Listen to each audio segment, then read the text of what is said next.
Everybody, welcome back to the Now What Podcast. Another special guest in the building, man. First, we're going to shout out to Smarty Pants Vitamins. They are great vitamins for anybody who's feeling lethargic and needs to supplement with some kind of nutrients. Smarty Pants Vitamins are the way to go. They're the title sponsor of the podcast, so we appreciate the love from them, and go check them out. Today we have a great guest in the building, man. I'm looking forward to this conversation, man. We got Bomani Jones in the building. You have a podcast out right now. You have a TV show on the way.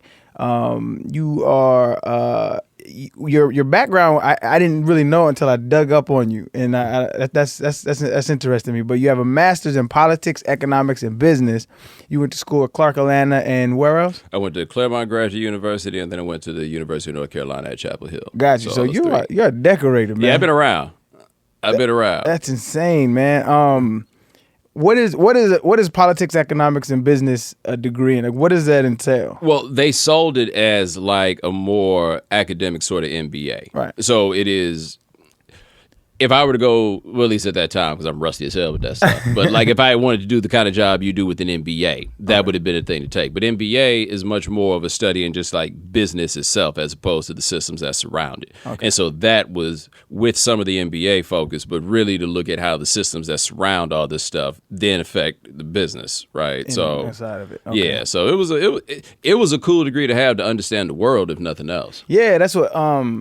Because I'm looking at your resume and then how you transitioned into media, that I feel like is kind of your cape in your genre that you're doing now. It's the differentiating factor, yeah, right? Yeah. Like that's the thing. So it kind of worked for me because the whole game was changing at a point, right, where covering sports was not just about actually covering the games themselves. So like when the internet came around, what the internet did was increase the level of information that people had. So there are people who are really good at like gathering information, and those people will always be important because people like me are always going to work off of what they do. Right. But there's like a larger market out there, consumer-wise, really, of people who, now that I know what this is, so what does it mean? And not just in the context of like the games themselves. And so the other stuff that I was doing, like there's people that are really good at gathering information because they have dedicated their lives to doing that thing. Yeah. I will never be able to do what they do. But while they were dedicating their lives to doing that one thing, I was working on doing this other thing. Right. And the ability to do the other thing is now something that there are people out there who want to know, like, okay, so beyond just this is what happened with the game, or this is what the league office or the front office has done, like, how do we put all this stuff together? Yeah. And that's where I was able to come in. But it was at the right time, because if I was trying to do this, like, late 90s, right, there wouldn't have really been a place for it. Yeah. And there wasn't really so much a place for it when I first started. But you go like 10 years ago to now there's suddenly a place for that kind of, for looking at things for like everyone that. Too. And that's the interesting part, is like you have a pocket audience for whatever your field is. So when did you like, I guess like, because you've been in the media for a while now, so when did you notice the boom of the information age and the boom of the internet? It's like, okay, because I mean, I wasn't involved in it like heavy. I was like on chat rooms battling people online, and but like when you were getting busy and starting your career, it's like everybody's kind of scrambling. I would feel like yo, how do we handle this? Well, see, the thing I realized, I don't know if realized early, if I was just ignorant about it. Like one thing, as I started doing more work that got me around people who worked at newspapers, something that I had not really thought about was like the cachet that they felt the newspaper had. So if you were to tell a newspaper writer, even now, you're going to write this, but it's not going to go in the paper. It's only going to be on the internet. Right. Like, that's an insult to them, because the paper is, like, the important stuff goes in the newspaper, and they saw the website as this kind of, like, secondary thing that was there. But for me, from the beginning, I was like, okay, so wait a minute. If this thing's in the newspaper, somebody's got it physically in their newspaper, they can't give it to anybody else, right? Like, I need people to get this stuff. And so the idea that it could be on the internet immediately was like, oh, okay, this can be shared. Now, I didn't think the sharing economy was going to turn into what it did, like with Facebook and stuff. Like, that came around, right? That just made it so easy for people to pass stuff around. But I figured out pretty quick. I was like, okay, so like this internet thing, I didn't see any difference between being on the internet versus being in a magazine versus being in a newspaper or whatever it was. In that early era when people first had money and they didn't know what to do with it, I was like, oh, okay, I can get in here. Yeah. And then the money started drying up, but I felt like, okay, but I'd gotten to enough comfortable places where I could, figure out, how to get from here to there or whatever it was. But the way my career went was not possible 10 years before it had happened. And I knew immediately as it happened that, like, okay, this is a time where I can do it this way. How did you know that, though? I guess I knew it. Well, I didn't realize, because I started writing when I was like my senior year of college. And I started getting paid early, which is a surprise. I've done my share of free work, but I was able to get some checks on it like pretty quick. And the checks were an amount that were not a whole lot of money, but at least, to me, I'm 20 years old. I thought they were like amazing bread. But I do remember once, man, this cat told me he was a freelancer, and he was so excited because he had made $10,000 freelancing that year. I was like, the whole year, huh? Like, really, like 12 months, $10,000, eh? Like, I didn't realize these cats had real jobs and they were doing this stuff on the side. Like, I didn't realize any of that at the time. So I was lucky early going in to be able to start like doing things and making moves and, and getting to the right places. But I could also see that the corporations were starting to make their moves in that direction. Like, the internet just made too much sense. They just functionally, it made too much sense that was not the direction that the game was going to ultimately go in.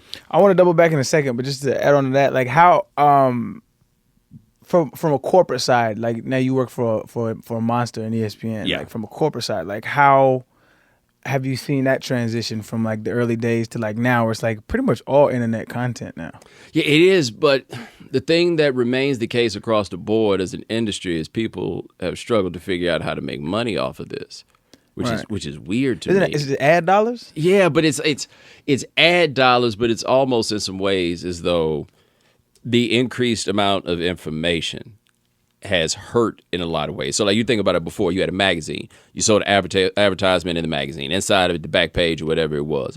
You didn't have any numbers to track how many people were actually looking at that ad from a magazine. True. The people had a belief in, what the importance was of being on the back page of that magazine. Right. And, they have circulation numbers and stuff, but then they'd go from there and they'd sell it. Now, you put an ad up somewhere, they want somebody to click on that ad. Yeah. If they don't click through to that ad, then the advertiser feels like they're not getting a return on their money, even though what's the difference between that ad being on the page versus being on the magazine, which nobody could click through and nobody could figure out what the numbers are. And so since people are able to come back and be like, but wait a minute, only so many people did this here, the corporations in return have been like, good point. So like everything now is moving toward engagement. That's and like the way right, and the way advertisers like on podcasts and stuff, they're like, yo, we want to make this more of a thing about engagement, when it used to be that what advertising was is really just telling people about it. Like, hey, here is this thing that you were supposed to know about. And it's almost like the question that came back from the other end, the companies are still like, I'm going to get back to you on that. I'll let you know in just a second on how it goes. Because it's so wild. We got something that everybody wants, but people still haven't figured out how to make money off of. It's dangerous now because now they want the analytics back. The thing about corporations is like you have to set out a budget for ad dollars. Like you have to get your product out there. But if that's a slippery slope, because if you're sitting here picking, it's like nobody's clicking on it. But like that doesn't. I'm not sure that correlates 100% because a lot of subconscious advertising works on people too. So you can't really quantify that at all. Well, even think about this, right? Like the movies. New movie comes out. You put a big old ad on a major website saying that this movie premieres May the 8th or whatever day it was.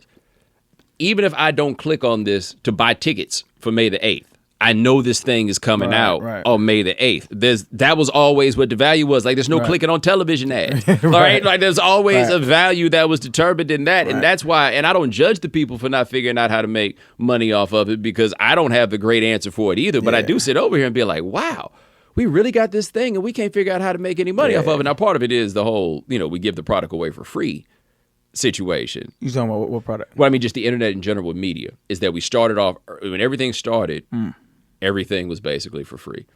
Once it starts being for free, it is really hard to get people to pay for it. As far as like subscriptions and subscriptions. Like that? Yeah, like so. So are you an advocate of like net neutrality? I am absolutely an advocate of net neutrality. Really? Yeah, it has to be. There's no other way, because what's happening now is information is still probably the most precious currency we have, right? That's interesting. Right? Like so it is probably the most precious currency we have is information. And the issue that you're going to wind up without net neutrality is not just who sends the information, but who gets the information. Yeah. And we don't want to have a situation there that is going to effectively freeze people out of the information, especially as the whole game is going digital. Okay, so you're not, okay, I got you. So I'm there. But at the same time, when newspapers and magazines, whatever started, you did have to pay to get the thing, right? And that was a way that they knew how to get money. People don't are not paying for content anymore. Like I was thinking, like with music downloading and stuff like that. Like the iTunes store came around. Man, record labels are dying. Yeah, man. Because look, Napster got started, and we got accustomed to getting this stuff for free. Yeah. And now, if you think about this, if you pay $10 a month for Spotify, or however much I think it costs $10 a month now. It's like 11, I think. Yeah, or right. I was 8 when I started because I paid for mine. Yeah, right. It's something like 11, right? Yeah. Okay, you are getting such a steal on $11 a month. 100%. It is a total. It is 100%. it is the best buy. It's what albums cost. Dude, right? Albums used to cost $11. Now you got access to the whole world. You can't own the physical copy, and one day they could pull the plug and you don't have anything. But still, for like you out the $11. functional way that people do it, you've been out $11 a month. That's all it is, right? But 11 sounds crazy to some people just because we're so used to getting stuff on the internet for free. Like, true. I used to work at the Gap when I was in college. Then we got half price gear, when you were on the discount. I ain't been able to go back to the Gap since. You say, man, I should not be paying like $20 for jeans. Right. I'm used to paying 10. Right? It's a nature of how human beings are. Once you start getting it that one way, and now that's what it is. So I don't know the full extent to which they got to figure out how to make money off of it, but people are consuming so much information. It's crazy to think that there's not money in it. We're in it's a weird place to be in for sure. We're in the internet's infancy, and it's kind of like the Wild Wild West, right? And everybody's just kind of trying to figure this shit out, and nobody really knows what to do. You're absolutely right. I think calling it its infancy is interesting too, because it's easy to lose sight of the fact that we really ain't been doing this for that long. Yeah, because you wake up in the morning. I mean, what isn't connected to the internet, right? Like every single thing, from the way you buy your food to our transportation to the way you call your friend, like everything. Like I was looking at my little daughter the other day, and she's picks up my phone and knows how to swipe through it. I'm like, she's not gonna know a world without that, right? Like, and that shit is insane to me. And this is new, right? It feels like, because we were here when it first got started, right? But you think about the iPhone is what, like an 11-year-old notion. Yeah. That's all it's scary to think about. Yeah, but it's still brand new. Like all of this is getting figured out. And I guess we don't know like what the next level of the evolution is going to be necessarily. But I do think we lose sight of the fact that, we are all figuring this out right now. Yeah. That shit is scary as hell to me. It's like, all scary. We sit back and think about it, it's like how fast we have evolved as a species from like the industrial age to now, and then like 10, 20 years ago to this day, it's insane. Right. And like where, like you said, like where it's going to go, not to get too philosophical, but like I'm real heavy on like AI. Like I feel like that's the next step. Is like that scares me to death. And see, I'm on the fence about that, because like you'll hear, because there's like public discourse and debates about it, like from like neuroscientists and computer scientists, and like some people are on the side where it's like it won't be that because they can't do anything more than a program. But then you look at other people say, well, like there was this story where I think it was at Facebook, they shut this part of a program down because it ended up talking to another program, and they developed a language in their code. So there was like, and I'm gonna butcher what they did, but they said like it was like the he said, and like they figured out like they're communicating with one another. Like so they shut it down. I'm like, that shit is scary as hell. Well, like the Nietzschean idea of the next level of human evolution, right? Like the Uberman. What if the Uberman is not a man, right? Like what if the that's what it is. Like the Uberman is this robot that we have built, that we are going to be like it's a horror movie in a lot of ways. Yeah. And I try not to be that guy. I'm not totally against that though, because like I don't think we're very logical entities, human beings. I think we're very emotional, and I think we I mean, the proof is in the pudding. Everything we are is an emotion-based society. And a lot of the things that, like, if we can develop technology to take care of our basic needs, food, water, healthcare, shit like that, I think really then humans can start living up to their full potential. Yeah. Like right now, I feel like we're drones. People wake up and they hustle from Monday to Friday, and they just hope for that weekend every weekend, and they're just becoming like stuck in routines. Right, but now the frightening question is what happens if the technology, rather than unlocking potential, is used to basically like lead us down the road to our own obsolescence. No question. Because that's my whole fear is that we can use the technology to maximize humanity. Yeah. instead, it's feeling like the move is to use it to marginalize it. I mean, absolute power corrupts absolutely. Yeah, it's hard not. It's hard. It's and like for the people who are in charge, they're just like, yo, but do you realize how low I can cut these costs? Exactly. Like you're like, yeah, man, but what about the people? Okay, but I hear you about the people shit. I see, like, right. I mean, you're right. I'm not saying you're wrong. You're right. I'm just saying though, these costs are going all the way down, and with all this technology, what I always fear is that we as individuals are not appreciating the value of each other. I struggle with that because I think I would agree, but like I'm a pessimist to a certain extent. Like I don't think people are inherently good people. Yeah, I think that there's something to that. Yeah, I think people are kind of bad people. I think there's an evolutionary reason for it. It's like it's survival. So at the end of the day, people are going to try to do what's best for them. I think that shows in a lot of instances. So I'm not like super keen on like I want to save the world. Like that was like probably like 8-10 years ago. That was my mindset. But like now I'm like some people are gonna die because they walk off bridges. Like it's just how it is. I mean, or they're gonna eat Tide Pods. Like, there's some of that, right? But there's also, if we could use all this stuff to eliminate scarcity to a degree, because a lot of what you talk about here is a byproduct of scarcity. Is that there's a finite amount of this stuff, so I got to get mine. Well, what if you got all you need? How you know I'm not gonna need more, right? See, that's the thing though. I feel like there will always be people who will try to take advantage of a situation, right? Where it's like you said, scarcity is like, I feel like we have the technology now to feed everybody. Yeah, but the greed is overrun. Yeah, like if we could find an archaeologist to find like the first hustler. Right, because like once you introduce the hustler into the system, everything has to change as a byproduct of like this dude that's just trying to get over, right? Like that's the thing. There's one dude had to take that leap. Like I want 2 rocks. Yeah, exactly. Like what's that? And he's not just I want 2 rocks, but the dude's you're like, hey man, let me talk to you for a second about that rock, man. So and this next thing you know, like how it is, how I don't have my rock anymore, right? But like once you introduce the person who's trying to get a little bit more, then everybody else kind of has to exist in a space where they're like not just cognizant of that dude, right, but that you got to make sure you keep your rock from being around that dude, and you listen to him long enough, and you're like, yo, man, I might need to try to get me this. I might want to try to get me this second rock. And now you see a rock when you walk down the street. That's real like, shit. You know, it's an interesting analogy that I've definitely thought of. Not on that scale though, like, but when you look back at because like I look at like our society like macrocosmically all the time, because like we partake in a lot of stupid shit that we're just used to.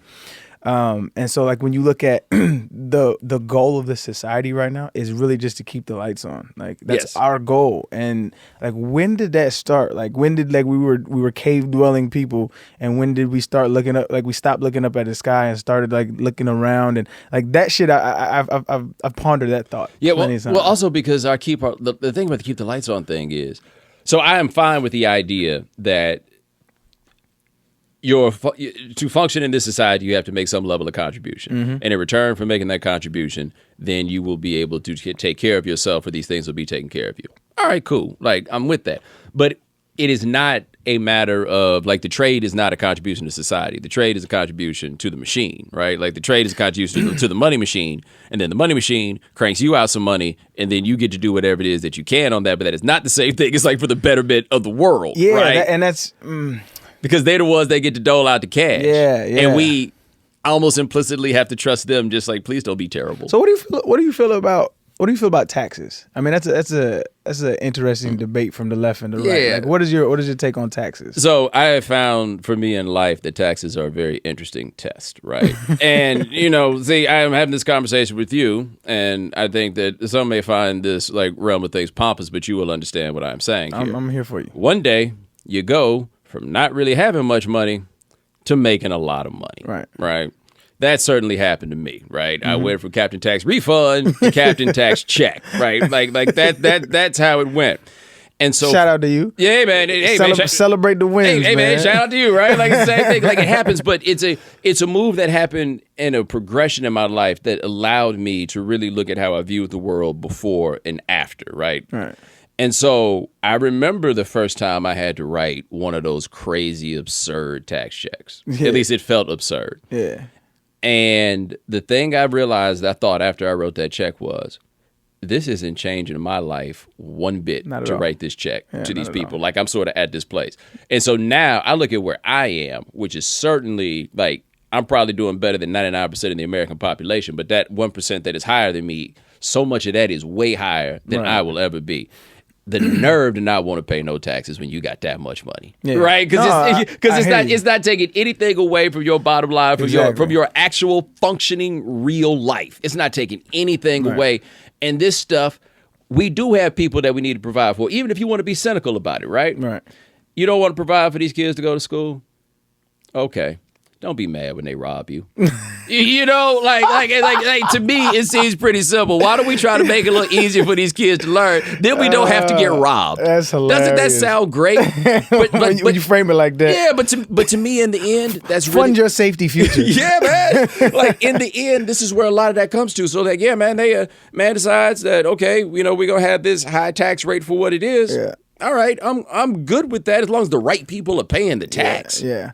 I was I really didn't get really into like the structure of economics until about like 3 or 4 years ago. Mm-hmm. And I really understand both sides. I really do. But I feel like as a human being, even me being a pessimist and thinking that people are really stupid at the end of the day, I think that there are certain circumstances and certain systems set up where it's harder for some people to live that American dream that is sold to us.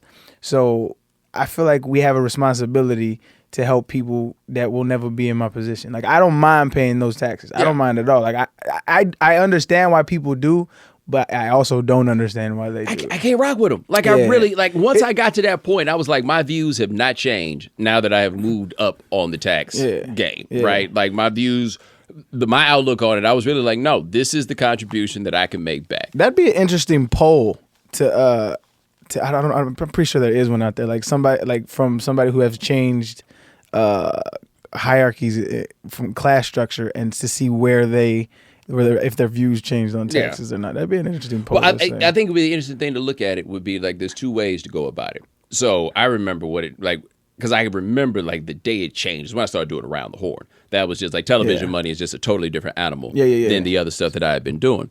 And I was talking to one of my partners because, again, I had to cut one of these checks to the government. And I had never, like, you ask most people the biggest check they've ever written in their lives. I bet 9 out of 10 of them at this point will tell you they went to the IRS. Probably. You know, because that's how it works. And I remember like what he told me about how that, like, what that check was in tax was relative to his salary as a teacher. Right. How am I gonna complain? Yeah. You know, like the mere idea that this is just a fraction of what I'm talking about, and this is paying, like, this could be literally be like a teacher's salary at that point. Come on, man. I feel like it's kind of like your it's kind of because, like, I mean, you hear that argument, you drive on the roads, you use the police officers, the fire department, like shit like that. Like, I feel like it's your little token that you slide in the slot of society. Like, you have to pay to play, man. You gotta put in, man. You can definitely go find a jungle somewhere and chill, but like, if you want to use the roads, if you want to be operating society, like, you got to give something back. Yep. And really, it's not really given. It's given to really the future, because like, you're not gonna really see a whole lot of change of the tax money that you're spending. The one thing I do hate about it though is, like, I wouldn't mind some receipts. Like, I would love to know and have a little say in where my tax money is going. The occasional audit. Yeah, I feel like there should be a line like, okay, if you pay a certain amount, like, you get a choice to where your tax money goes. I do think if we are operating according to every other tenet of capitalism as we have it set, then you are correct. Like, I should not have to donate in order to make this call. I should just be able to be like, hey, man, I just wanted to let you know this is how much I put in. Yeah. And I just, if you could send me back a pie chart. Like something. I would greatly appreciate it. And let me like 10, 15, like let me but tell you where that goes. But that's like the in-between stage of this, right? Because one thing that happens when you get money too is you realize you ain't never gonna get all the money. Like, every level of money puts you in a room with a dude that got way more money than you, right? Like, Like no matter what happens, That's deep as shit, it puts though. you in this. It all depends on how it affects you. Like, does it affect you and make you decide that you have to be a billionaire, or does it just make you realize I can't win this race? That is a great point. Right? I have my boy. He's the one that kind of hit me to that game. Was like when you're. Because like I had these hustlers ambitions where I was like, I'm gonna be a billionaire. I'm gonna be like, and who knows what's gonna happen. I'm gonna try to do my thing. But like, there's no. He's like, you can live no different life if you make if you're worth $10 million and if you're worth $100 million, you can live the same lifestyle. Yep. You might not own a boat, but you can rent a boat, and it's really more cost efficient because you don't have to pay for maintenance and shit like that. Like you don't have to own a private plane, but you can rent one. Right? You know what I'm saying? No difference. There's no difference. There's no difference in your life. But some people, once they get in that room, it's like, yo, man, I got to have it. Yes, it's a funny flip to see that. Yeah. And look, man, after a certain level of money, ain't that many like nice ways to make a whole lot of money. Oh my God, right here. Because I used to have this saying, it's like, I feel like maybe you can make $100 to $150 million real good, clean, and honest, and you doing the right thing to people. Maybe. But after a certain point, like you got to be a shark, right? Like you got to cut some legs out from other people, bro. Well, like you think about it, like musicians that decide they want to get, like maybe they got their publisher right and they got all that money. Right. Like that's a way you could do it. Athletics is another way to do it. But when the cats decide, well, what I'm going to do is I'm going to start a record label. Now you the shark. Mm-hmm. you got to make those calls, and you got to cut some shit out. Yeah, man. Like you think of like investment bankers and stuff like that. Yeah. They don't seem to have any actual fun, right? Like they just like stacking the bread is its own intrinsic pursuit. Just to have the bread. I think like from a psychological level, I think it's like it's a drug almost. It's just a chase. Like people, it's like anything else. Like selling drugs is a drug. It's a sick. Want you in, man, and and it's just amazing to watch it at work. And I say all that to say, man, just shut up and put it on your taxes, man. Right. Like nobody's doing nothing to you. Just put it on your taxes. Sure. It's an interesting debate, man. Just to kind of double back, man. Went on a hell of a tangent right there. I wanted to because you went to Clark, Atlanta, man, and this is just for my purposes, man. A lot of my podcast is just to get to meet and talk with dope people and like learn. And so like I never really delved too much into the historicity of HBCUs. Like because I went to the University of Tennessee. Yeah. And you're from California, right? Yeah. Well, I grew up in Albuquerque, New Mexico. I went to high school in San Diego. Yeah, but still over there. Yeah. Southwest, West Coast. And so I never really the Southern culture never really resonated. I don't say resonated with me because I've been in the South probably 17 years now. But when I moved to the South, I went to the University of Tennessee, which is not an HBCU, it's the opposite of an HBCU. So like I wanted to get a little background on HBCUs and how do you think that, and how do you think it's like beneficial, like the pros and cons of what? I could do this all day long. Because see, the thing with me is I grew up in HBCUs. My parents are professors, right? So that was as I knew college. That was it. Right. What were they professors of? Okay. Oh yeah, my mother has PhD in economics. My father's in political science. And so, well, you had to, them dinner table conversations. Yeah, the thing about the dinner table conversation for me is my brother and sister are much older than me. So my brother is 13 years older than me. My sister is 10 years older than me. So they were out of the house. So that was who I had to talk to. Was them, So it was not even like a sink or swim. It was just like this is the level of conversation that that I'm accustomed to. That's real. But so after school and during summers and stuff, I'd be on campus. Like that's where I would always be. And so there was never any point in my life that I ever looked at an HBCU as being lesser or anything like that because I knew all these different people already, and they were, respected folks where I wasn't looking for nobody to be bigger than them. I wouldn't look at if these schools are hiring my father the way I'm looking at it, then what are we talking about here? And so I never really considered going anywhere but to an HBCU. Because that was just kind of like what I knew. And then after I got out of college, I went to Claremont Graduate University for grad school. It's about 30 miles east of Los Angeles.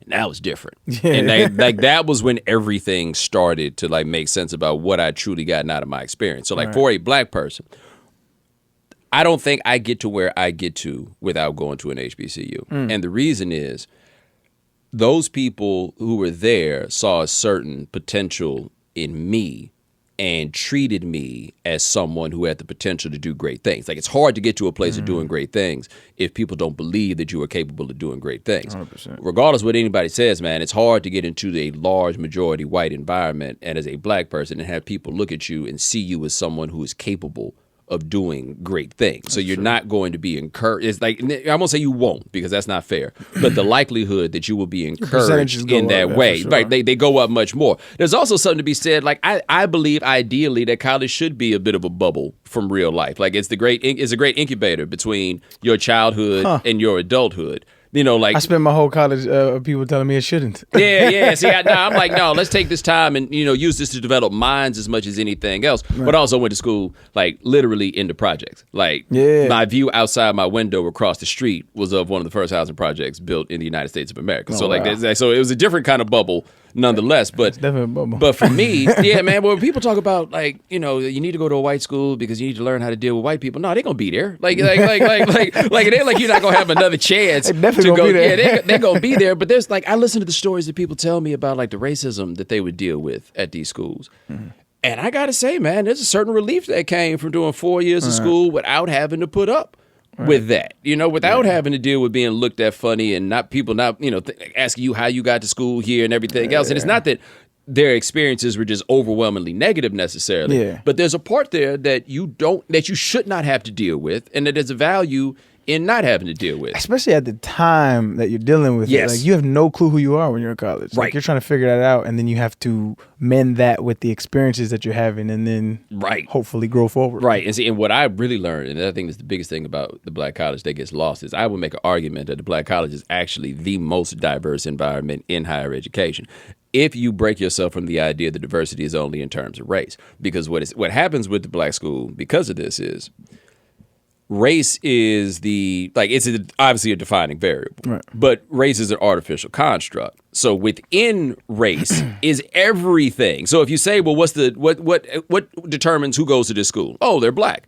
Well, that don't mean anything. So that means you have more likely to have like a little bit of everybody that's thrown in there. Like if you go to Harvard, for example, you're going to have far more people of similar background, not just race, but like very particular to the background, what type of school they went to, what type of money their parents had, all of that stuff. We got a much broader range of that over at the HBCU. So it's culturally. Yeah, because of what it's attracting it's not really that well defined in that way. So like, yeah, you can talk about like marching bands at homecoming and all that stuff or whatever. And that's a matter of taste. Like, I mean, it's fun. Everybody digs it. Nobody's arguing against it. I'll tell you this, we used to play, like, we played I forget what team we played. It was an HBCU, but they were known for there was a black school, and their band was just so much better, dog. Oh, I'll never understand why it has to be that way. Oh my God, dude, this is what you know is the difference. Dude, we was bouncing to their songs. We was on the field bouncing to their songs. It was like, yo, y'all need to get it together. Dude, difference between the white schools and the black schools at every level, and I have no explanation as to why it is. Cool kids go into the black school band. Cool kids do not go to the white school band. The band camp, like the American Pie type situation, is not that way in the HBCU band. The HBCU band is just a totally different animal. I don't know why it turns out that way. And that stuff is cool and it's great to have, and you don't feel like somebody's doing you a favor when they play the songs that you like at the parties or stuff like that. But like for me, really functionally, I think the academics of college are not totally overrated, but I think your social development and growing into the person that you're going to be is most important. And I think it's easier to grow. I think that might vary for your field of study. I think, but I mean for undergrad, right? We start talking about graduate school. We talk about something completely different. But for undergrad, you're right. You need to come out of that bad boy at least feeling like a real live adult, right? In your mind and how you view yourself. You need to come out of there with that. And I look at people who go and get these degrees, and in theory, they should make their lives, man, but people get battered by educational institutions all the time. And I personally would prefer not to just sign up, to get battered. That's not what it was. Like I was talking to one guy, he went to one of those schools. And I remember talking to him, and he was right before he graduated, and he was like, yeah, man, I just remember man, the first time I failed a class, and he's going, I'm like, first time you failed a class? Like I know the intelligence level of the person that I'm dealing with here. And when he started talking about what happened in the course of this, I was like, oh, so this wasn't that you wasn't smart enough. Yeah. This is just everything else you had to put up with. No thanks, buddy. No thanks. Yeah, man. I didn't really get as an athlete, you don't really get a full scope of what college life is like. Yeah. Because you have a whole other life you're living, and you're really like you're pretending to go to college is what it is. That's why I always feel like y'all get robbed and people don't talk about it. Man, it wasn't even close, because like I wanted to be an astronomy major when I first came to college, and they was like, oh, well, that's gonna those classes conflict with the schedule. So I spent the first 2 years of college just kind of figuring out what I wanted to do, and then I was like, okay, I want to get into philosophy because it was the only class that kept my attention. Right. And so by that time, I was like, I'm going to the NFL. Like, I have no interest in school anymore. So then I was just doing whatever I had to do to get by.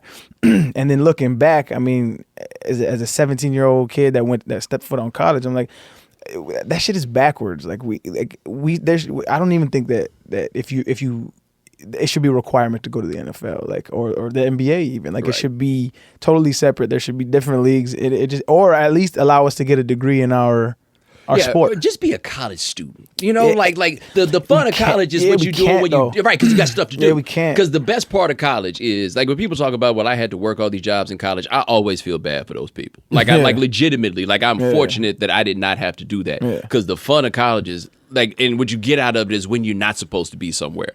You know, like when you just post it up. Like, that's what it is. Lay it out on the quad, or just being in the library and, like, going to talks and stuff like that. Because that was the one thing when I went to Claremont that we didn't have at Clark that was like, oh, this is different, is that they had so much money, right? To, like, bring in speakers and stuff like that. So there would just be events and forums and things like that we couldn't, you know, we didn't have access to. But to be fair, in Atlanta, I could have gone to Emory or Georgia Tech or any of those other places where, you know, where they had that stuff. But when you don't get to appreciate that stuff, you know, then you're just there working for the school. Like, you're not an actual student if you don't get to do the fun student stuff. You're definitely working for the school. Yeah, you're working for the school. I mean, that's I think if I have any regrets in life, is that it's not really taking advantage of like networking in college, going to talks, like really partaking in what college was. Like, I didn't have the energy to. It just wasn't my mind frame. Then it was like, I gotta get to the NFL, or I gotta get drunk. Like, that was the goal in college. Like, they say youth is wasted on the young. Yeah, man. Like I look at a lot of that same way. Like, I didn't, like, especially for undergrad, I did not use my brain to the extent, but it's not the school's fault, it's my fault. Yeah, I didn't 100%. you know, like, I didn't push myself. I absolutely had all the tools to do that. And I ain't gonna lie, I was trying to kick it. And by the way, if I had to do it over again, I'd probably vote for the kick it. Probably do the same thing. I mean, that's a scary thing about our education system. Like, I'm trying to go back to school now, so I have to take kind of the prep courses in order to get the prerequisites. So I'm taking, like, math classes and stuff, and it's just like I'm so much more interested in the information that I'm receiving. Whereas when I was in college, I was like, it was like busy work. It's just shit I had to do to get by, and it's backwards. Life is backwards. I wish I'd had a better understanding then of, like, why they wanted me to do stuff. Because, like, one thing, if you asked me to read a fiction book in high school, I ain't read it. Yeah. Like, I like my senior year of high school was like the first time I remember I was like, all right, I guess I'll read these books. Right. And the reason was, I honestly thought that all they wanted me to do was to read it, to say that I read it, so that I could take a quiz after. I had no understanding of, like, what you wanted me to get out of it. And I understand the argument that you don't explain yourself to children in that way, but I do feel like if they would have explained some of that stuff to me, I might have read The Great Gatsby. 100%. Like, I'm very aware of what is happening in it, and I know the plot, but I was just like, I don't like. Yeah, the correlation was never there for me. I honestly never understood not the purpose of English class, but I was always like, so basically I'm just reading stuff and handing it back and just writing stuff for you. That's how I felt about it, like, too. That's what you want? That's what I wish I would have understood then, like, oh, okay, this is what you're hoping for me to get out of it. It's like, and I, as a 30-year-old man, this is when I figured it out. It took me this long. It's like they give you little pieces, and then they just giving you breadcrumbs to lead you up to the shit that you that it's really it's transferable into life. So like with math right now, so I'm relearning all this shit like Y equals MX plus B. And Right. when I was first learning, I was like, what the fuck is this? This is the dumbest. I don't care. It's a line, really? Right. And then you realize, oh, that's how they gauge temperature. Oh, that's how they do this. Oh, that's how they do that. And it's like, it's the whole field of analytics and mathematics that's like directly applicable to everything that you do in your life. Who knew? Right? Yeah. Like math, and so much stuff is transferable in ways that people just don't like think about. Like I think about the math stuff. So like DJ Premier was a computer science major. Oh, right? I did not know that. Yeah. Now, Wow. if you've ever taken any computer science, it had to do programming. It's like the frustration of like going through and figuring out like this one comma can mess up your whole thing, but everything has to be like so precise and so clear, and you want to make it as lean as possible. Now you think about that in the context of a DJ Premier beat. It's the same stuff, right? Like it's in principle the same exact thing. If you think about the scratches to old lyrics, it's like a call that you would have in a program to call to another program to get something out of that. The stuff does transfer, right? 100%. But nobody really gives you a grasp of how it is that you can use this stuff that you learn early and then go do something with it later. Now, I admit, maybe most people when they're 14 years old are not capable or need that explanation, but I sure did. You know, I think it's one of those cases like when the student when the student's ready to teach or peer, because I'm remembering all of the sayings that the teachers try to put in my head. I'm remembering all the things, and I'm like, okay, well, maybe I just wasn't ready to receive the information. Right. And so, who knows? Like when I was young, my whole mindset was get money. Like, and I think that whole dynamic in itself changes education as well. Like you have generations of kids growing up that's like, all they want to do is get out of the circumstances. They don't give a rat's ass about how light works. Nobody cares. Like nobody cares about that shit. And you can't blame them, right? Yeah, that's you can't knock them. That's one thing I always got to remember. Like I didn't have to worry about like those sorts of things, right? But people. A whole lot of people, even people in good economic situations, but a whole lot of people, number one goal is, man, just get me out of here. Yeah, anywhere. Wherever here, I will go anywhere else. Just get me out of here. I was one of those kids, man, and you can't really blame him, man. I wanted to hit on this, man, because you're very vocal in life, period. But you're very vocal about like race issues in sports and in society, period. Was that a conscious decision, or do you feel obligated, or do you just like, is it just a part of your ethos? Yeah, well, one thing I will say is I do not feel obligated. Right. And I'm adamant about this. People get mad at me when I say this, but I don't feel anybody is obligated to do this. If for no other reason, then I also believe that not everybody is qualified. And so, like once we start obligating, I say the majority of people. Yeah, they're not. Like this idea that I got something to say, so I'm going to say it. Cool in a micro sense. You make this bigger, we get in trouble. But no, for me, I think, because I mean, you can't. What's true is true, right? So if whatever the issue happens to be that we're dealing with, I can't ignore what is actually happening. You can't ignore what is true. And so if you want me to break this down, then I got to use all the tools that I have at my disposal. I did not go to school to pretend like I did not. Like I've done a lot of work in learning these things. And so the give back on learning is the ability to share it with other people, and the selfish part of it is to use it, functionally to understand what is around you. Right. And so I'm personally not going to pretend like I don't know something that I do. Another part of it is, I guess, hey man, human dignity is a thing, man, and my dignity will be respected. And if the only reason for not respecting my dignity is a matter of race, then I'm gonna push back on that. Right. There's no way around it. I'm gonna push back on that. But if you like the fact that I can address when something doesn't make sense and it doesn't involve race, you can't get mad that I do, like just because you're frustrated or tired of the topic or whatever it is. But it is the governing force of American life, and I don't feel like you can understand anything that happens in front of you unless you have some understanding of how race affects what it is. Yeah, especially in this country. Right. And so I can't pretend. Right. I personally just can't get out here and imagine it. But like my dad, for example, my dad got put out of college for participating in sit-ins. My mother was participating in sit-ins when she was 15 years old. Right. And doing these things. So so as an ethos, this is us. Right. This is who we are, and a great deal of the life that I've been fortunate enough to live is a byproduct of their dedication to fighting on this cause. So I think you're like one generation above me. So like from like your generation standpoint, looking at not necessarily the generation now, but just what America is now, where we're at, and then seeing like where your parents were, because like my parents, like my father, like he was in like where they had like martial law in LA during the Watts riots and shit. So like that, it's one generation removed. So like I grew up with those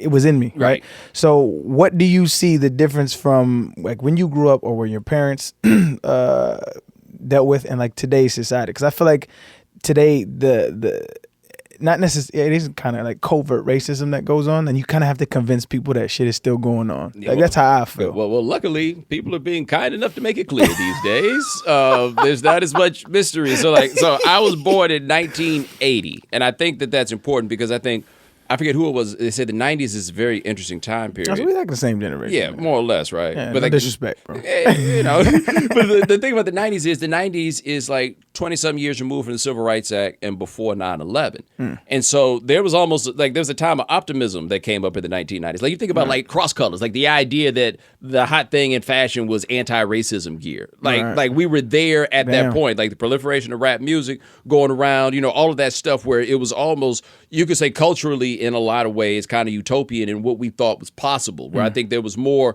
good-natured interplay between people of different races in America than there had been. Then 9/11 happened, and then everything got thrown off. And so, like, for these kids now, what's interesting to me is, well, we're talking about, you know, finding about the Watts riot from your dad or something like that. And, you know, the things that my father was in, they got their own.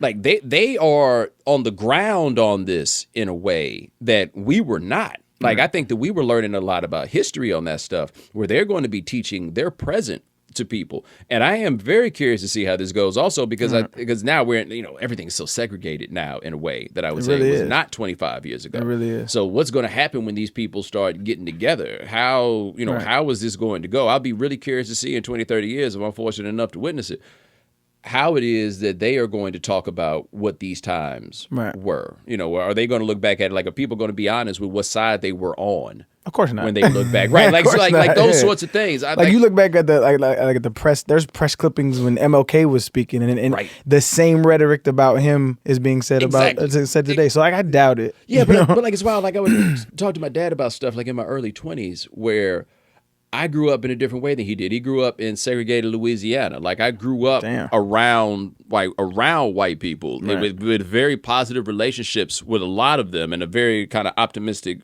look at what race in America was at that time. And he was far more pessimistic, almost to a point where it caused like some discord in our relationship in some ways. And then Katrina happened. And I looked at the way that was covered and I looked at the way that those people were treated.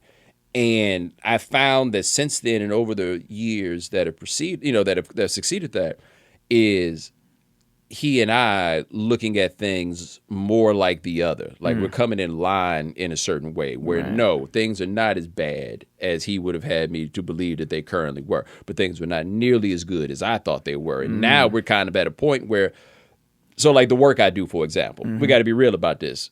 35 years ago, ain't nobody letting me do this stuff, and especially not letting me do it the way I do it. 100%. So we can't pretend there's been zero progress, right? But then you look back out, man, and people are back in the street like they were when he was in the street, and you got and the reasons that they in the street, right? Then I got to look at him and be like, okay, I think you might have been onto something here, you know? And I wonder, like for him, I think for my father, I think it's interesting because it's like there are some positives that he can see, and he can like chart a lot of those through my own life personally, But he also can look and see, man, some of this stuff that they were still fighting, we still out here fighting. It's such a weird subject to me, man, because it's something as fickle as race that is such a dividing factor. I think that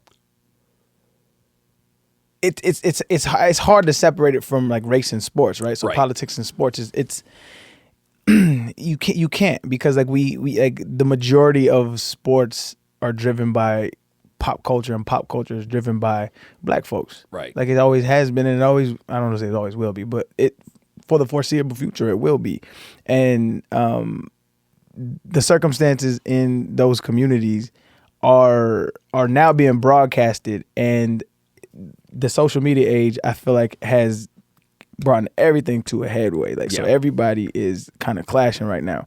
Like, you can't really hide how you feel about things anymore. So the diplomacy really isn't there. So like, as like I said, working for a company whose bottom line is trying to keep viewership and trying to keep diplomacy, but like, you come from the mode that you come from. Like, how do you reconcile those two? Strategy. It really is strategy. Cause funny as hell. But here's the thing, right? So I try to be clear about this, that I am not in a position to lead your revolution. My checks have a mouse on them, right? And I can't, no matter how self-aggrandizing I would like to look at myself, right? I took this job, and with that job comes certain constraints and certain responsibilities to the people who pay me, right? Gang recognized gang. Okay, we straight. But I have always felt that within that, there are things that I can do to get the points across that I want to get across, and I can serve a functional value with the platform that I have been given that does not require me to compromise who I am. And it might make some people uncomfortable, perhaps, where I work, but it's also not just like flaming everything and getting them into some measure of controversy. And so for me, it is a matter of, I don't think I've had a single situation since I've been working for this company where I felt like I was being silenced, or I felt like there was something that I said that they were like, oh, no, we can't have that. Now, that don't mean I say everything I feel. What about, I didn't really pay attention to any blowback. I just thought it was funny as hell. Like when you wore that Caucasian shirt. Well, I'll tell you, they called me while I was on set with it. And I thought they made a legitimate point, which was no one can hear anything that you're saying right now. Like if they're watching you on television right now, all they're seeing is this shirt. And I didn't walk out the house with the plan of starting the revolution with that shirt. And, right? Like that's a key thing. Like that blew up in a way that I didn't expect. And so you had to have some kind of like you would think that, right? I really just thought it was a funny shirt. And I just I chose to wear it. Twofold. I didn't. I'm the one person who was dumb enough not to see like what was going to happen with that. But I thought their point was a fair one. Right now, is that the point that they? I don't think that's a fair point. Well, here's the thing: is it the point they really cared about? I don't know, right? But I did think if they were like, if you're making a statement, the statement has been made. I can see that. Like I thought that was like I thought. I mean, you definitely sparked the conversation. It did. Like whatever purpose was going to be served by that, it didn't have to be served for 4 hours or whatever it was. But like that is like the only. I don't know though. I think. Yeah. Okay, so people that don't know, I'm sorry. For people that don't know, he wore a shirt on. Was it ESPN? Yeah, it was on ESPN.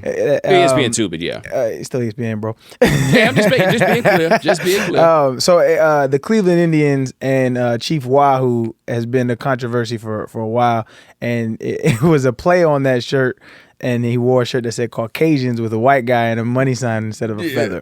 Fucking hilarious. But I contend the only reason that was actually like controversial was because it's such a dope shirt. Because I did a radio segment the day before that made the point about Wahoo. And nobody cared. Right. Like, that wasn't a thing. This isn't a new debate. This isn't something that I threw out of here out of nowhere. So the controversial notion is that, wow, a white person would be made into a mascot. I did not think that. Like, I legitimately did not think that was a controversial notion, which almost kind of affirms how crazy it is that people sign off on Wahoo in the first place. Well, I think that's exactly the sentiment that you hit on, and that you poked that tiger in the cage, was that any kind of equality feels like oppression to people. Yes. Like, and that's the main point that I think that you hit on. But what happened on that one, though, and this is the part I don't think people get, at least as far as I could tell, I personally did not experience much negative blowback. I didn't see that much negative blowback, like a few tweets here and there by and large, but the response to that was actually overwhelmingly positive. Awesome. Where'd you get the shirt? Yeah. Like I didn't get any calls for like any sort of discipline. Nobody really fussed at me about it. Like my agent may have taken some of those calls, but I didn't get anything like that. But even then, yeah. So like that would be maybe the closest example though of ESPN telling me that I could not say something. And who knows? Maybe that'll change as things go down the line. But I do acknowledge that I personally pick and choose my spots on when I'm going to say something or what I'm going. Like, it's not just I should be able to say whatever I want. I should. Right. But okay, I can't. I can live with that. But I think I'm good enough at this that I can figure out how to make it happen. You're really good with words. Well, the other thing too is, hey man, you can't talk about it all the time. Like just strategically, you can't. I should be able to talk about this all the time, right? But strategically, they don't have to be the ones to tell me when to hit the gas on it and when to let off, right? I got a better sense of how to do that and when to do that than I think that most people do. So that's how I do it. I think you do a great job of that. I appreciate it. In that same, it's an interesting dynamic that has played out to me. So like when I was growing up, like everything was like super PC. Like as far as like media and TV is concerned. And now I don't think it is as much. It's a little more liberal based.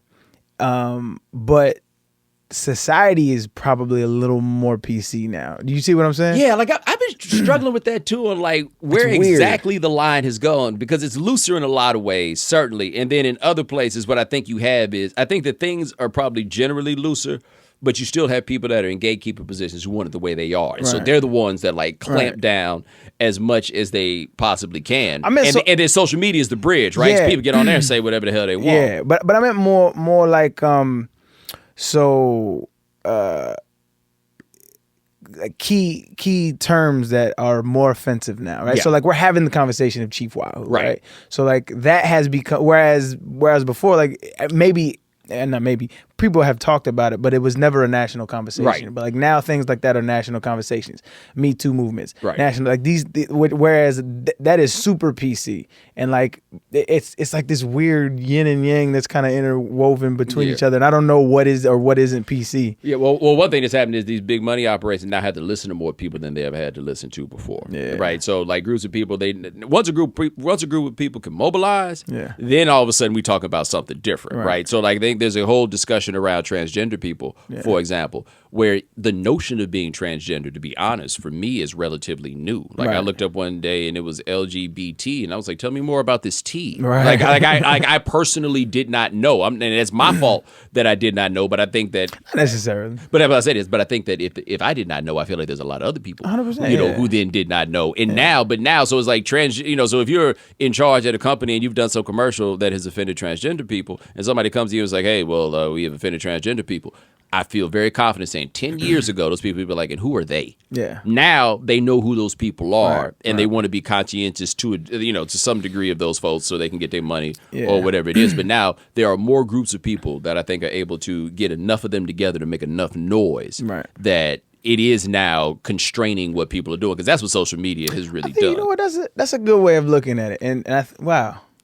I never looked at it from that angle before, where I felt like, because I feel like a lot of people are opportunistic with it, and they're just trying to, for whatever kind of, gain any kind of reverence or relevancy.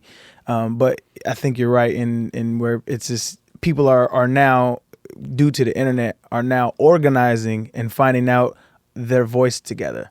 That shit is dope. Yeah, people are finding out I'm not the only one that thinks this. Yeah. Sometimes that's a good thing. Sometimes that's a real thing. and I think that's maybe we will not be replaced. Yeah, well, exactly, right? But maybe the most disappointing thing that's happened with the internet, though, is it should be something that's big enough to bring like all these people together and allow for an exchange of ideas. Right. But the problem is it's so big that it allows all these little groups to like splinter off into their own thing, and then they just interact with each other because now they found out, oh man, there's somebody else that thinks like that. Like I think about like the crazy racist sites like Stormfront, and all those. Stormfront is like, that's where all the super racists hang out. Really? Is at Stormfront. And I gotta go check this out. Yeah, and imagine what happened the day that one of them looked up and was like, "Yo, finally, I got my spot." Right. Whoo, that hasn't been good. Yeah, that is the double-edged sword of the internet, though. That's why I said it's interesting, because it's in its infancy. Yep. And it's a baby, and like I don't know where it's gonna go from here. And if I had to put my money on something, it would be negative. It's not a good. I'm not encouraged. I admit that I am not encouraged by the direction. I think the answers are gonna come from the babies of this generation, or the products of this generation. Like somebody's gonna have to figure this shit out, or we're going to kill each other off. Well, also, what's going to happen with these kids who have grown up with this stuff and never given it a second thought, and then they're going to get older and understand what the mechanics of all this is? Is there then going to be a revolution from there as they come to realize, so wait a minute, You're telling me that these whole 18 years have been setting me up to be raised by a surveillance state? Yeah. Which, kinda. It is what it is. Yeah, I mean, that's a whole nother deep topic. That's Look, man, have you done Clear at the airport yet? Yeah. As I did Clear, and I had told myself I wasn't going to do Clear, and then the woman, I'd been flying a lot, and That shit's beautiful. And the woman peer pressured me into it, and I put my prints on there and everything. And I was all good with Clear till they were like, okay, now look at the screen. I'm like, y'all need my eyes? Y'all need my right. And then I stopped and thought about it. I was like, man, they're going to get my eyes anyway. I might as well just go do it right See, now. that's the thing about the whole like privacy versus freedom thing is I get how people like don't want their privacy. They want their privacy. Yeah. But I feel like personally, I can't speak for everybody. It's like I'm not really hiding I'm not hiding anything. So it's like you can have it. You can have my fingerprint. If I commit a crime that you need my fingerprint, like I deserve to be in jail, bro. Yeah, I actually did think about that with the fingerprints, where I was like, so when's that ever going to come up? like that, I did stop because I was like, I don't think I've been fingerprinted in my life. Unless they out here setting people up, then we got problems. Right, yeah, that's where I was. And you never know. So yeah, but I watched an episode of SVU once, and I saw a dude burn his fingerprints off on a hot stove one time, and I was like, okay, so if I does don't that shit really work? I mean, I saw it on TV. Somebody need to fact check me. Yeah, somebody need to check that out. I was like, if worst come to worst, I just put my head on the grill and then we'll make this happen. But no, man, like all of this is happening. All of it's going so fast. And I agree with the one thing with the thing with the privacy. The Cambridge Analytica stuff was what became interesting, is when you realize that they were crunching those numbers and regressing it, and they finding out things about people that they don't even know about. What is that? What is the Cambridge Analytica? Well, Cambridge Analytica, the people that was getting this Facebook data for the election and stuff like that. Yeah, but apparently they can use their information to figure out, for example, if you are gay, whether you have come out or not. Oh, that's too much. Right, based on your Facebook activity and stuff like that. Shit like that. That's when I feel like you're infringing. Yeah, but that's the information that we're giving up enough information for people to draw conclusions about us. Yeah, but for I mean, and I know you probably could accept these terms, and you're doing it on your own, but like nobody reads that shit. So I feel like it's very distasteful, and you don't need to know that information. You do not need to track what people are doing online. That's when I feel like when's the last time you cleared out your cookies? I never. I cleared out my cookies the other day. I don't even know what cookies are. I've heard of them. But I don't know what I hit to clear out cookies on the website. It's basically little tracking things that they'll, sometimes they use to make it easier for a website to call back up after you've used it before. Oh my God, it was everybody watching me, bro. Like I looked at the list of cookies. I was like, damn, you spying on me too? Oh, it shows you who's looking at your IP address. Like whose cookies have you downloaded and going to a website, and they just stick around and they do tracking while you're there. And that's part of how those ads, where you look at something one time and now these ads in your sidebar for a month at a time. That's when it's whack. Oh, and that's what all this is to try to, like, best case scenario, to sell us stuff. Worst case scenario, to like figure us out in a terrible way. And see, I think all of that shit is worst case scenario, because then you're creating echo chambers for people to live in. Right. And that shit is dangerous, because I don't think the majority of America, or majority of people, don't have the substance to check their own biases. No, they don't. Like, so this shit, I think this is that's where I would draw a line. I think that's no. Well, like I look at Twitter, and the change I've seen, I started using Twitter in like 2009. The change I've seen then is people before would be like, oh, Twitter is such an echo chamber. And I was like, no, it's not. That you have all this available stuff. You can do all these things. Right. 2018, nah. Everybody's figured out who they want to listen to. It's people that say the stuff that sounds the best to them. Yeah, and it is full on become echo chamber now. If you are biased, right? So I follow a bunch of people I don't agree with. Like a bunch of people. Like there's a dude named Paul Joseph Watson. Far right as you can get. And like this dude is, like, every time I tweet, I'm like, I want to unfollow him. But it's like I have to keep a balance. I have to have like some moderates, I have some right, some left. I have to keep that balance, or else I'm gonna just sit here and just, I agree with that. I agree with that. I agree with that. And like everything is fine. No, it cannot be like that. But that's what it's turned into. Yeah. Is that now people are able to put together a nice set of things that they agree with, and you don't have to deviate from it. Yeah. Yikes. Well, I mean, I could accuse you of the same thing, honestly. You block a lot of people on Twitter, bro. I don't block. Here's the thing, though. I don't block people because they disagree with me. I block people because they have said something to me that indicates that I don't want to ever hear them talk ever again.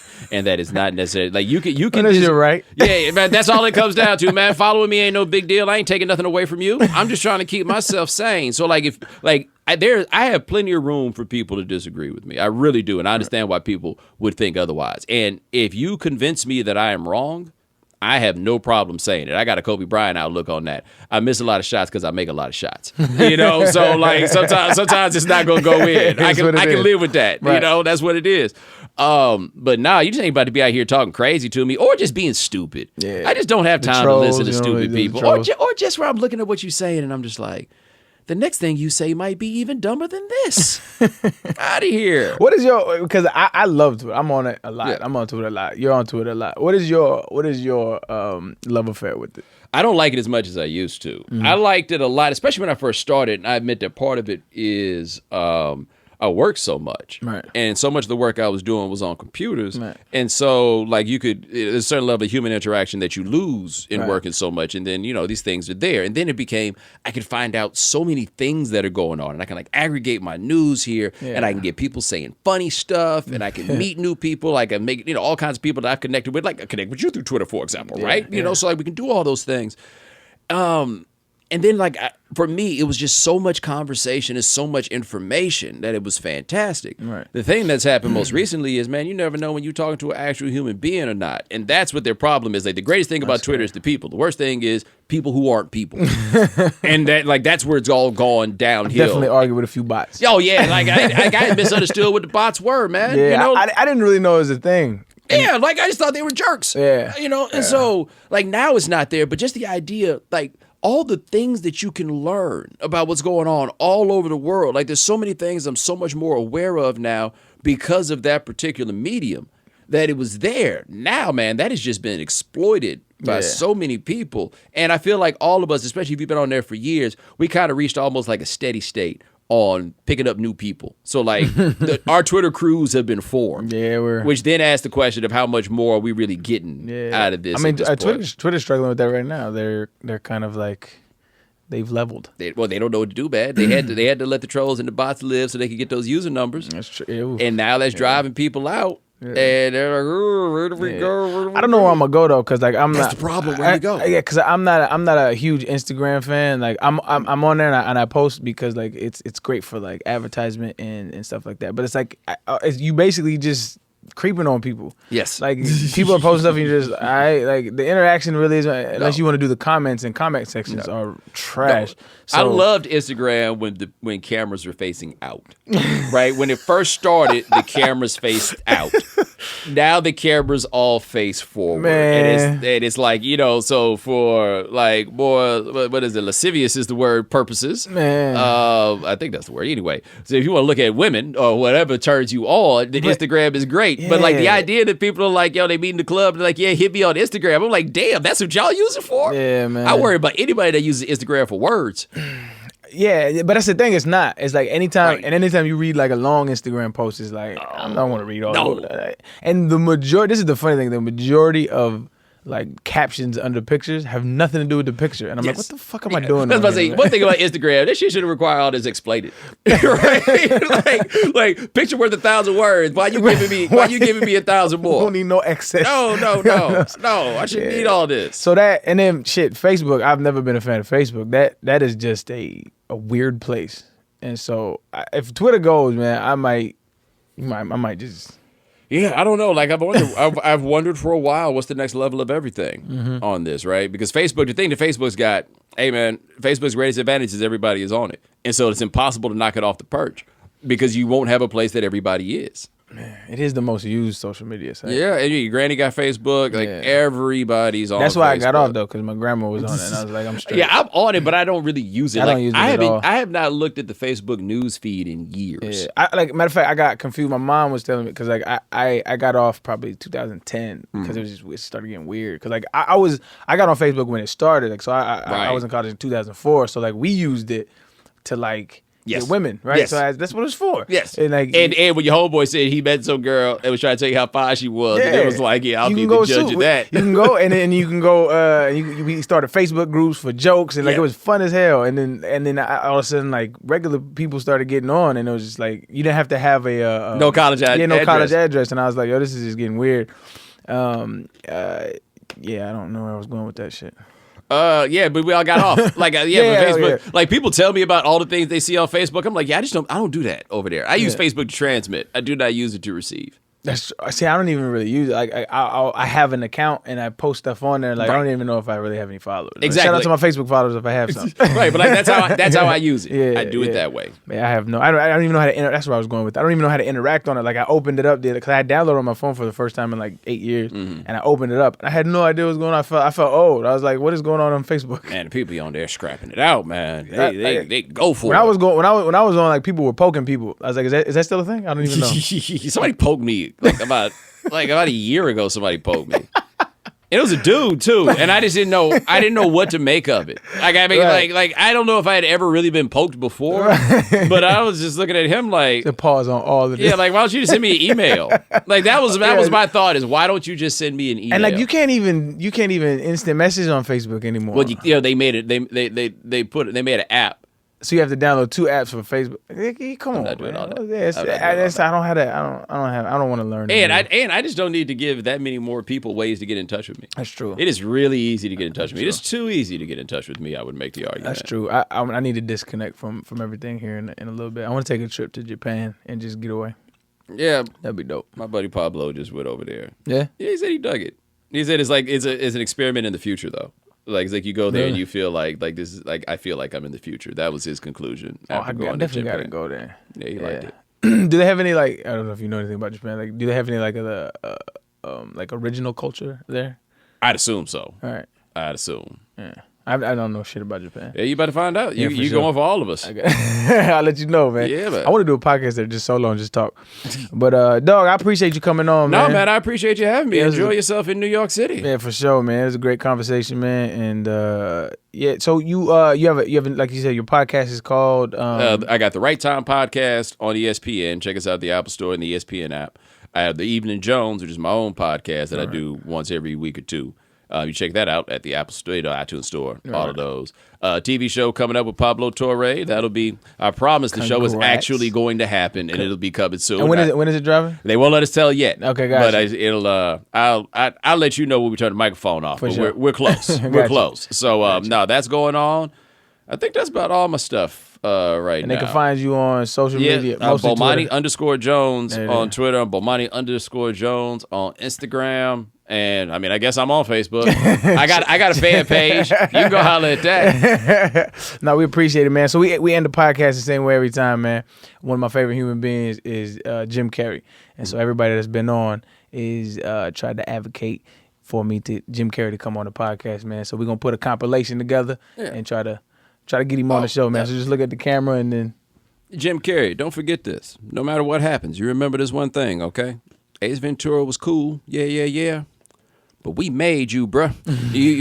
We let you in on maybe the blackest television show of all time, and you parlayed that into all your success. The least you can do is give back, is to do a podcast with Arian Foster. You ain't got to talk to Keenan ever again if you don't want to, right? Damon, yeah, you better than him. Whatever makes you feel good. But right here, this is how you make this happen. My man, I appreciate you, man. No, man, all good. Bomani Jones, everybody. I appreciate you, bro. Woo.